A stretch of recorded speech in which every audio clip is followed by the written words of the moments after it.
नमस्कार, आप देख रहे हैं लोकमंच न्यूज और मैं हूं आपके साथ सत्यम गौर। वक्त हो चला है मध्य प्रदेश की कुछ अहम खबरों का। सबसे पहले बात करेंगे भोपाल की। आपको बताते चले कि एमपी के गृह मंत्री यानी कि नरोत्तम मिश्रा ने बड़ा बयान दिया है। उन्होंने कहा है कि कोरोना के 36 मामले सामने आए हैं। इसी के साथ उन्होंने आगे कहा है कि किसी भी माफिया को बख्शा नहीं जाएगा। कांग्रेस में फूके बल्बों से उजाला नहीं होगा। उन्होंने कांग्रेस सरकार पर भी निशाना साधा है। बड़ी और अहम खबर आपको बता रहे हैं, नरोत्तम मिश्रा ने यहां पर कांग्रेस सरकार पर निशाना साधा है और निशाना साधते हुए उन्होंने कहा है कांग्रेस में फूके बल्बों से उजाला नहीं होगा। आज 36 नए प्रकरण मध्य प्रदेश के अंदर आए। 36 कहने के साथ ही मैं यहाँ यह कहना प्रासंगिक समझता हूँ कि इसमें से 30 लोग आर्मी कैंप के हैं जो महू में है और राजस्थान से जो ट्रैक रिकॉर्ड किया है और राजस्थान से वो लौट के आए थे। अगर उन्हें हम माइनस करते हैं तो बाकी प्रदेश में 6 प्रकरण नए आए।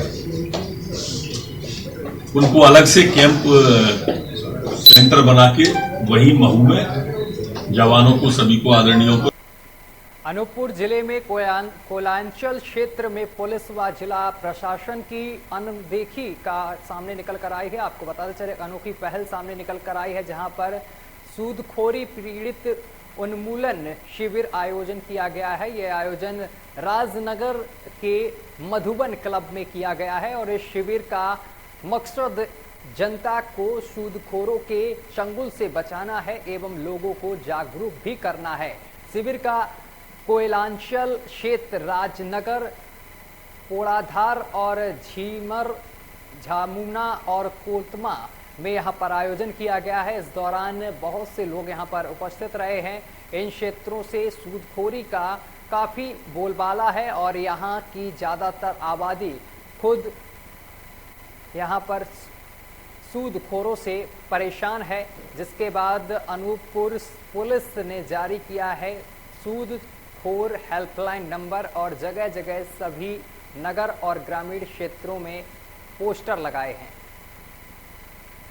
ध्यान के रूप में होगा तो इसमें सफलता मिलेगी। दूसरी चीज जो ये कानूनी प्रावधान है मध्य प्रदेश रेडियो के संरक्षण का अधिनियम, उस अधिनियम के अंतर्गत हम पेशकश करेंगे, निवेदन करेंगे शासन से थ्रू प्रॉपर चैनल कि इसमें भी संशोधन करके जो सजा का प्रावधान है उसको बढ़ाया जाए, उसको सशक्त बनाया जाए। और हम निवेदन करेंगे माननीय न्यायालय से भी फास्ट ट्रैक कोर्ट की तरह इन प्रकरणों में, क्योंकि इन प्रकरणों में समाज के जो हमारे लोग हैं जो इसके जाल में फंस जाते हैं वो आत्महत्या करने तक मजबूर हो जाते हैं। तो ये बहुत ही संगीन किस्म का एक फाइनेंशियल अपराध है, एक जघन्य अपराध है। इसकी रोकथाम के लिए हम माननीय जुडिशरी का भी इसमें निवेदन करेंगे।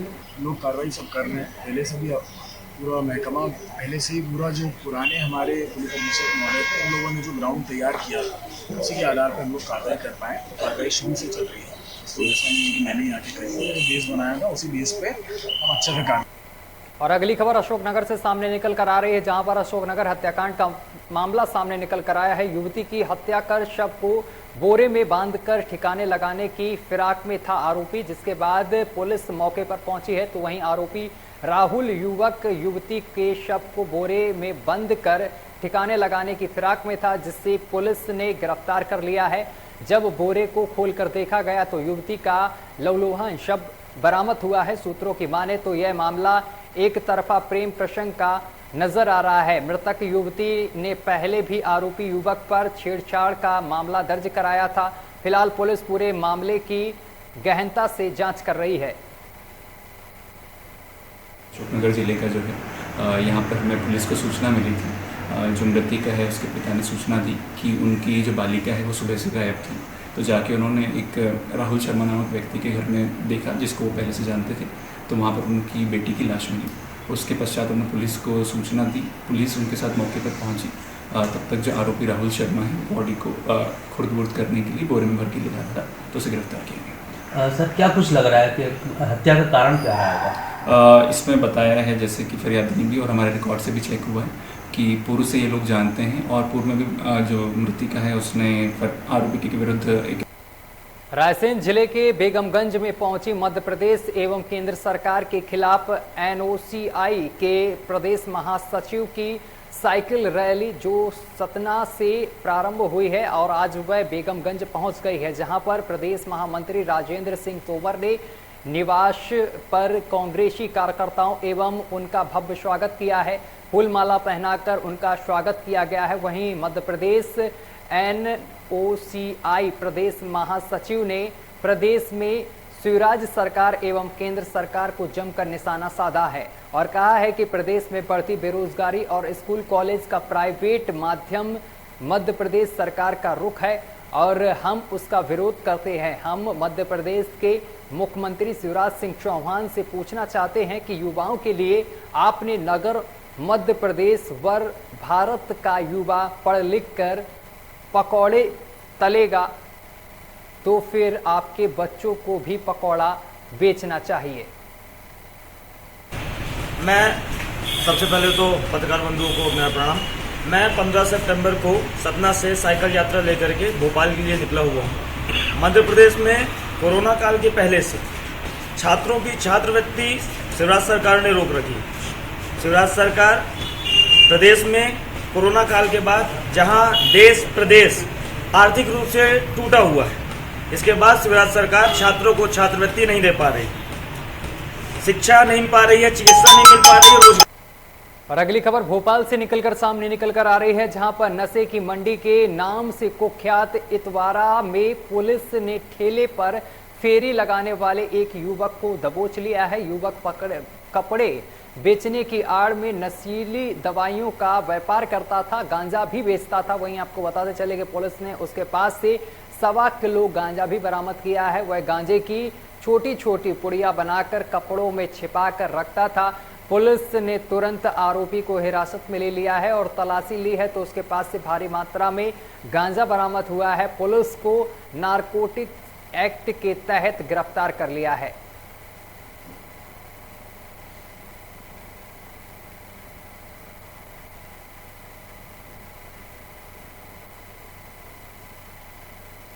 राजधानी के हनुमानगंज इलाके में एक युवती से रेप की घटना सामने निकल कर आई है। ये वारदात पीड़िता के पड़ोस में रहने वाले उसके एक रिश्तेदार ने की है। वह ग्वालियर से आया था। पुलिस ने मामला दर्ज कर लिया है और पड़ोसी के रिश्तेदार ने एक युवती को अपने हवस का शिकार बना डाला है। ये घटना राजधानी के हनुमानगंज की है। बताया जा रहा है कि आरोपी ग्वालियर से अपने रिश्तेदार से मिलने आया था। पड़ोस में रहने वाली युवती से उसने दोस्ती की और फिर शर्मसार कर देने वाली वारदात को अंजाम दे दिया है। युवती की शिकायत पर पुलिस ने उसके खिलाफ दुष्कर्म सहित अन्य धाराओं में मामला दर्ज कर लिया है।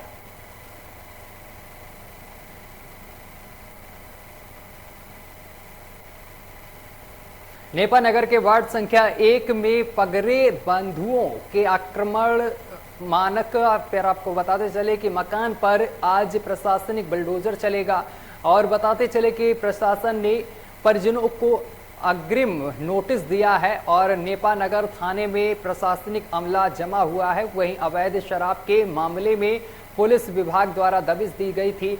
दबिश में पगारे बंधुओं से अवैध शराब का जखीरा जब्त किया था। मामले में प्रशासन पहले से ही सख्त था और मामला नेपानगर थाना क्षेत्र का पुलिस अधीक्षक राहुल कुमार ढोला लोड़ा की विशेष टीम द्वारा यहां पर हानिकारक शराब बेचने वाले शराब माफिया पगारे बंधुओं पर की गई है कार्रवाई और बाद ही निरंतर प्रशासन पगारे बंधुओं के अवैध शराब के अड्डे को ध्वस्त करने की तैयारी में था।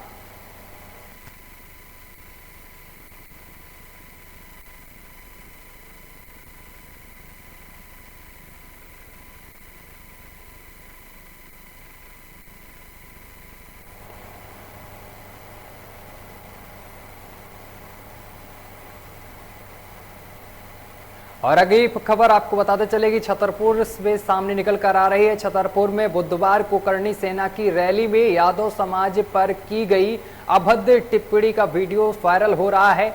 आपको बताते चले कि समाज आक्रोशित हुआ है, जिस पर गुरुवार को मोटे के महावीर मंदिर में यादव समाज की बैठक हुई है और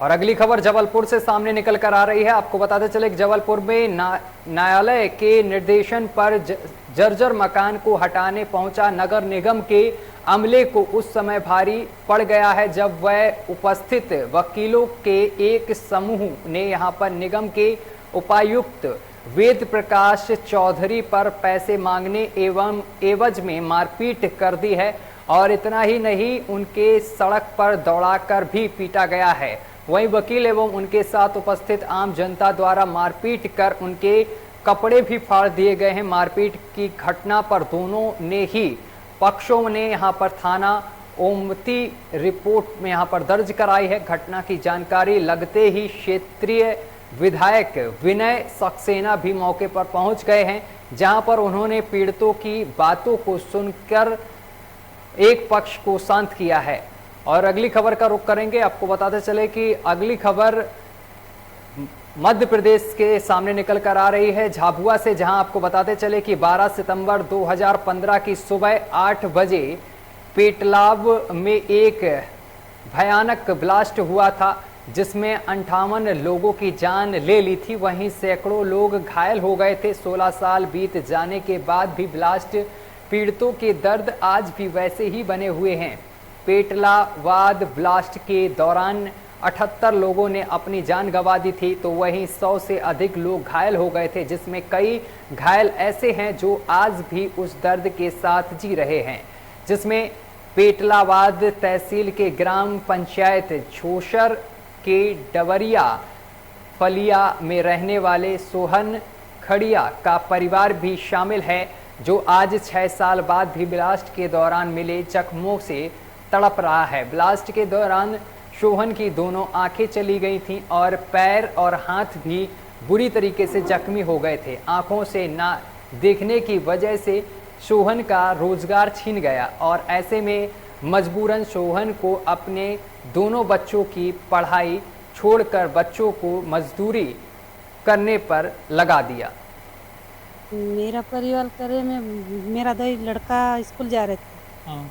तो दो ही लड़का को बंद करे स्कूल जाते, हम दो माँ बेटा मजदूरी कर खवाड़ी रहा। एक लड़का इनका साथ रहता है, तो दो ही लड़का ने स्कूल जाने बंद कर दी। मेरे को तो आंखें दो चली गई।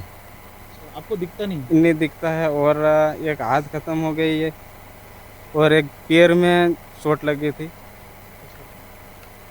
अब कैसे क्या जीवन यापन हो रहा है? बस मजदूरी कर ही रहा है और खवाड़ी रहा, खा ही रहा है। सरकार तो 300 रुपया 600 रुपया देती है।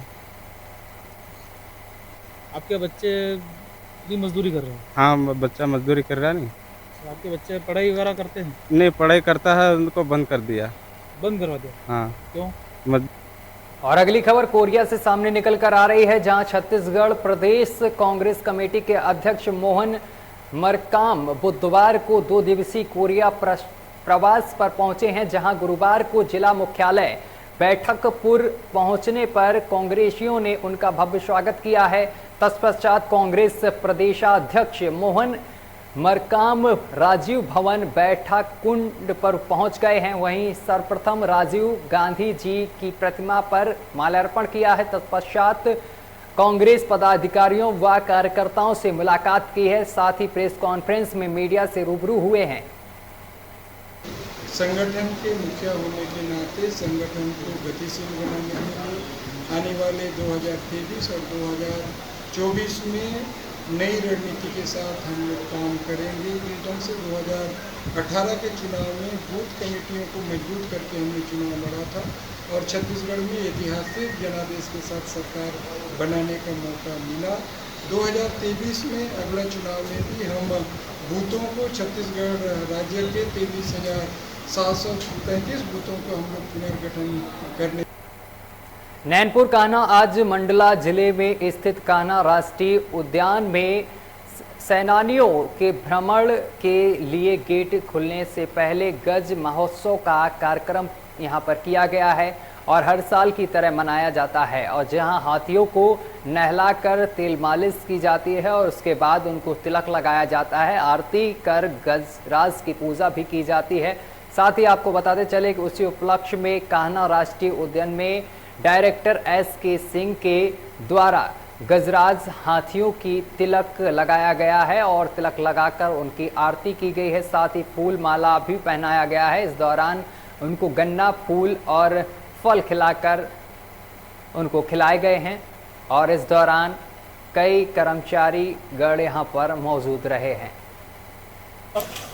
हमारे नेशनल पार्क में हाथियों को हम सेवाओं में लेते हैं। उस हिसाब से हमारे पास 14 हाथी हैं जिनमें 3 बच्चे हैं और हमारे पास कुल 18 हाथी हैं जिनमें 3-4 हाथियों को हमने छोड़ रखा है। एक हाथी मद में है और एक हाथी के साथ छोटा बच्चा है, तो वो और उसके फास्टर हाथी को हमने 4 को अलग रखा है। और ये हमारा ये होता है कि जब काम के बाद आदमी थक जाता है तो उसको एक शांति चाहिए और उसको रिलैक्स होने का समय चाहिए। तो इसी तारतम्य में वार्षिक रूप से हम हाथियों का 1 हफ्ते का कार्यक्रम ऐसा रखते हैं जिनमें हम हाथियों को रिजर्वेशन कैंप का नाम देते हैं और इस अवधि में हाथियों की तेल मालिश होती है, इसके स्वास्थ्य का परीक्षण होता है और वो एक साथ सभी हाथी जो अलग अलग कैंपों में रहते हैं एक साथ रहते हैं, तो एक उनमें नया उत्साह। और अगली खबर रतलाम से सामने निकल कर आ रही है, जहां जिला मुख्यालय से करीब 8 किलोमीटर दूर ग्राम पथपाड़ा में बदहाल सिस्टम की नाकामयाब एक शर्मसार कर देने वाली तस्वीर सामने निकल कर आई है। मामला देर रात का है जिसमें शासन व प्रशासन के दावे की पोल खोलती नजर आ रही है। गंभीर मरीज को कीचड़ से सनी 2 किलोमीटर सड़क से जिला अस्पताल ले जाया गया है, जहां वहीं आपको बताते चले उपचार में हुई देरी के बाद मौत ने परिजनों को शव कंधों पर लाद कर ले जाना पड़ा है। तो इलाज के दौरान युवक की मौत हो गई, जिसके बाद लोगों को कंधे में रखकर शव को ले जाना पड़ा है। अभी मुझे अभी तत्काल संज्ञान में आया है, जामथुन पंचायत का है बता रहे हैं और ऐसा पता चला कि प्रधानमंत्री सड़क का, उनसे मैं बात करने की कोशिश कर रही हूँ और क्या मामला है उसमें हम दिखवाते, क्योंकि अभी ऐसी बहुत ज़्यादा ख़राब स्थिति में तभी कोई शिकायत नहीं आई थी, लेकिन संज्ञान में आया मामला तो हम उसको तत्काल जल्दी दिखवा के और उसका निराकरण करवाते हैं कि कैसे रास्ता और भी ठीक किया जा सकता है। प्रस्तावित है तो कब तक बनेगा, ये सारी चीज़ें देख के फिर उसका निराकरण करेंगे।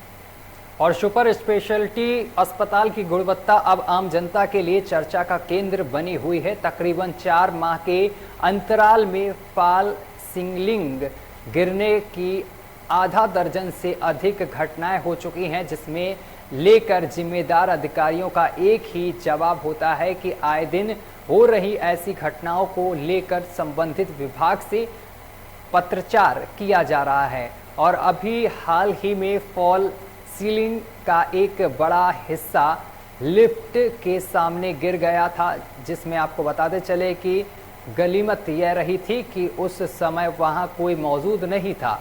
अभी इस घटना को लोग यहां पर भूल ही नहीं पाए थे कि तभी सुपर स्पेशलिटी अस्पताल के ऑपरेशन थिएटर का फ्लो सीलिंग धराशाही हो गया और इन सब के पीछे अधिकारियों को एक घटाघट आया जवाब है कि सीपेज की वजह से ऐसी घटनाएं हो रही हैं। सीलिंग गिरने की समस्या तो हुई थी और जिसके लिए अपन ने फॉल सीलिंग को कंपनी ने वापस स्थापित भी किया और उसकी रिपेयरिंग की। इस बार ओटी में फॉल सीलिंग छोटा सा हिस्सा गिरा है। उसका रीज़न जो पता लगा है कि वो ऊपर उसके AHU यूनिट AC का डक्ट था और क्योंकि इस समय ह्यूमिडिटी बहुत ज़्यादा है तो उसमें पानी का कलेक्शन हो रहा था। ह्यूमिडिटी की वजह से जब AC चलता है तो पानी का कलेक्शन ज़्यादा हो रहा था और वो पानी ही नीचे आया था, जिसकी वजह से फॉल सीलिंग का गिरना हुआ है। और इस संबंध में हमने जो भी AC संचालक हैं उनको भी पत्र लिखा है कि इस तरह की घटनाएँ क्यों हो रही हैं, उसमें अगर रिपेयर की आवश्यकता है तो वो रिपेयर किया जाए। और उन्हीं को हमने लीड किया गया है कि जो AC फॉल सीलिंग टूटी है उसका रिपेयर भी वो वर्क करें।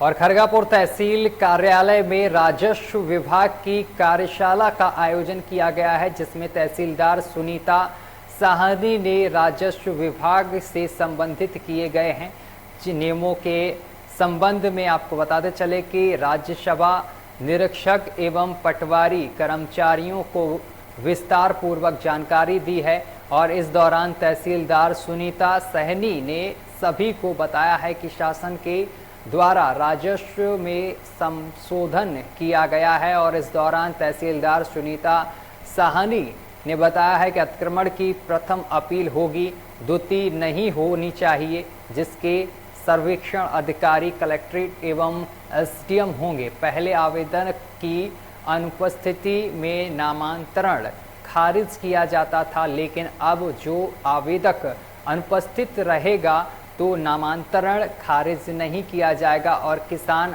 RCMS से अपनी जानकारी उस पर भेज सकेगा, जिससे किसानों को यहाँ पर लंबित रहते थे वह लंबित नहीं रहेंगे।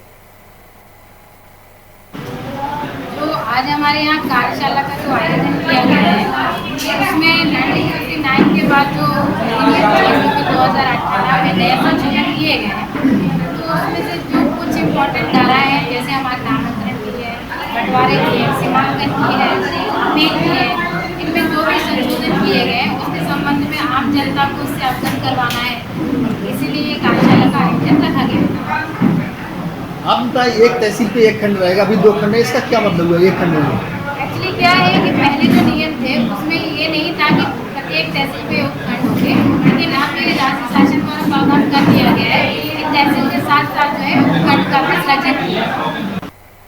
उमरिया जिले के जनपद पंचायत करकेली अंतर्गत घुलघुली से 16 किलोमीटर दूर अंतर्गत ग्राम पंचायत ठूठा कुदरी में विख्यात अमलेश्वर धाम में श्री 108 श्री भगवान गिरी चच्चू महाराज जी के 70वें जन्म समारोह मनाया गया है। श्री महाराज जी के जन्मोत्सव पावन पर्व पर बाधवागढ़ विधानसभा क्षेत्र के नवासी के लोकप्रिय विधायक शिव नारायण सिंह और हरिपाल सिंह राजपूत के साथ सैकड़ों कार्यकर्ताओं और हजारों जनसंख्या में यहाँ पर जनपद समुदाय के लोगों ने जन्म उत्सव मनाया है और भगवान भोलेनाथ जी से उनके जीवन के लिए कामनाएं करते हुए आशीर्वाद प्राप्त किए हैं।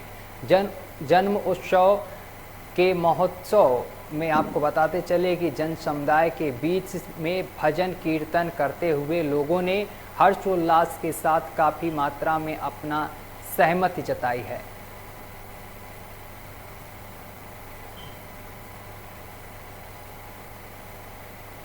भारतीय जनता पार्टी प्रदेश नेतृत्व के आह्वान पर परम सम्माननीय मोदी जी के 71वें जन्म दिवस के अवसर पर भाजपा जिला उमरिया चिकित्सा प्रकोष्ठ के द्वारा निःशुल्क स्वास्थ्य परीक्षण शिविर का भाजपा जिला अध्यक्ष दिलीप पांडे द्वारा शुभारंभ किया गया है। दूर दराज ग्रामीण अंचलों से आए हुए लोगों ने अपने स्वास्थ्य का निःशुल्क परीक्षण कराकर चिकित्सकों से परामर्श लिया है। आपको बताते चले कि विधिवत रोग विशेषज्ञ चिकित्सकों द्वारा परामर्श और दवाइयों के माध्यम से लोगों का इलाज किया गया है। आयुष विभाग के चिकित्सकों द्वारा काढ़ा और संजीवनी बटी लेते हुए वहां पर प्राचीन आयुर्वेदिक पद्धति का परामर्श देते हुए दवाइयां वितरित की गई हैं। वृद्धजनों ने अपना पीपी शुगर चेक करते हुए थेरेपी की चिकित्सा ली है। देखिए, यह हमारे परम श्रद्धेय यशस्वी प्रधानमंत्री नरेंद्र मोदी जी की 71वीं जन्म जयंती है। उनके इस 71वें जन्म जयंती समारोह के उपलक्ष्य में हम सभी भारतीय जनता पार्टी के कार्यकर्ता बंधु पीड़ित दलित मानवता की सेवा करने के लिए कृत संकल्पित हैं और हमने सभी दीनहीन जिनको आसानी से उपचार सुलभ नहीं हो पाता, चिकित्सा मिल नहीं पाती, उनको लेकर हमने चिकित्सकों की वरिष्ठ चिकित्सकों की एक टीम बैठालकर निःशुल्क स्वास्थ्य परीक्षण शिविर का आयोजन किया, जिसमें तरह तरह के डॉक्टरों के माध्यम से विभिन्न लोगों का इलाज किया गया, उन्हें परामर्श दिया गया। चलिए, बुलेटिन में अभी के लिए बस इतना ही। देश दुनिया की तमाम खबरें देखने के लिए देखते रहिए लोकमंच न्यूज।